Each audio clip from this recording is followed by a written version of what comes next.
réceptionniste junguien, on s'occupe beaucoup de ces choses-là. Donc, on est obligé, nous, c'est écrit sur notre diplôme en arrière. Donc, c'est écrit, il doit noter tous ses rêves toute sa vie durant. Donc, je fais le rêve suivant. Je dois aller visiter les catacombes de Montréal, et je dois aller visiter ces catacombes parce que je dois être témoin d'un exploit scientifique.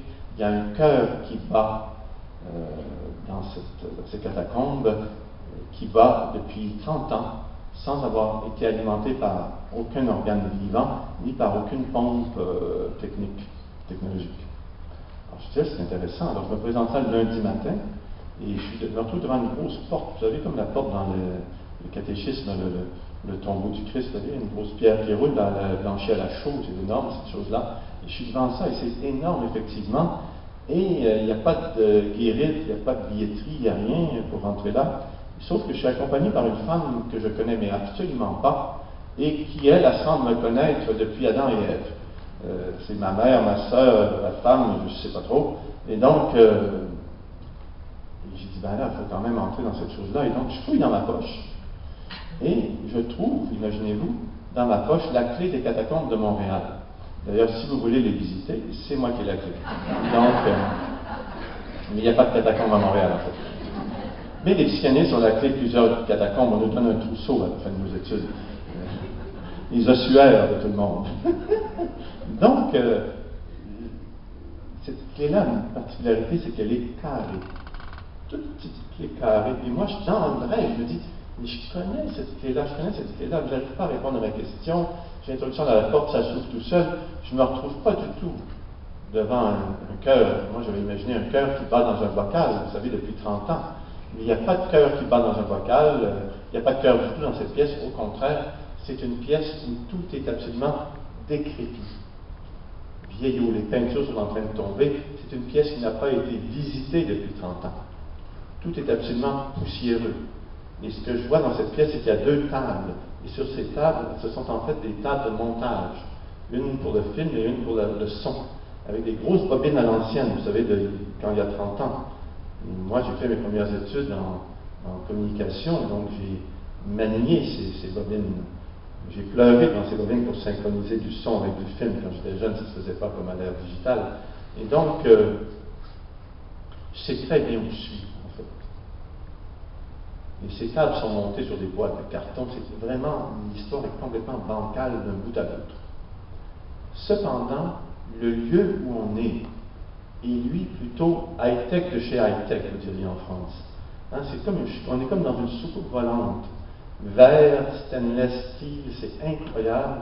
Et ça, on est à moitié immergé dans le fleuve Saint-Laurent et à moitié émergé par rapport au fleuve. Les fenêtres sont en biseau comme ça, c'est incroyable la vue. Et là, moi, je m'approche des fenêtres, je suis absolument émerveillé, et je vois sur vous savez, des débarcadères ou les embarcadères, vous savez, les lieux où on descend les bateaux à l'eau, les dalles de béton qui rentrent dans la mer, et sur une de ces dalles, je vois une dame, une femme qui est couchée sur la dalle, même la dalle, qui a de l'eau jusqu'à la taille, et qui est en train de donner naissance à un enfant. Il est en train de lui donner naissance dans ce lieu-là pour le livrer au fleuve et le noyer. Et moi, je dis à la dame qui m'accompagne, je dis, écoute, on ne peut pas laisser faire ça. On se précipite dehors pour la sauver. Et moi, je me précipite dans le fleuve, je vais chercher le coupon qui est déjà en train de prendre de large, et je le ramène à sa mère, et tandis que cet ami est en train d'aider la mère à se relever, puis je lui dis, écoutez, si vous avez un beau bébé, c'est la vie fraîche, extraordinaire, il faut le sauver, on va vous aider, on va vous soutenir, il faut absolument garder votre enfant.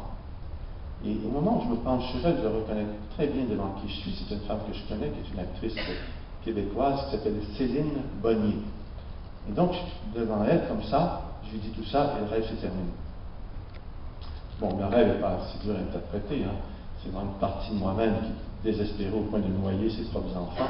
Et comme c'est une actrice, je sais bien que ça représente toute cette dimension artistique que j'ai laissée de côté et qui est en train de noyer ses projets, ses intuitions. Et je me dis, si je ne retrouve pas mon métier artistique, je vais me noyer dans la maladie comme il est en train de noyer ses enfants dans le fleuve. Donc, j'interprète ça, puis je me rends compte aussi que le 30 ans est intéressant, le 30 ans du rêve. Le cœur qui bat depuis 30 ans sans soutien. On est en 2007 et je recule 30 ans en arrière, puis c'est 1977 et 1977, c'est l'année où j'ai commencé mes études à l'Institut Jung de Zurich. Donc, il y a beaucoup de choses et finalement, la petite clé dont il est question, la petite clé carrée, ça va me prendre des mois avant de trouver ce que c'est. Et un jour, en prenant ma guitare, je me rends compte que c'est la petite clé du boîtier de la guitare qui pend sur le long du poignet. On soit une petite clé carrée comme ça. Et donc, je me dis, mais tout ça me parle de cette sensibilité artistique, au fond, que j'ai laissée de côté et qui réclame son dû.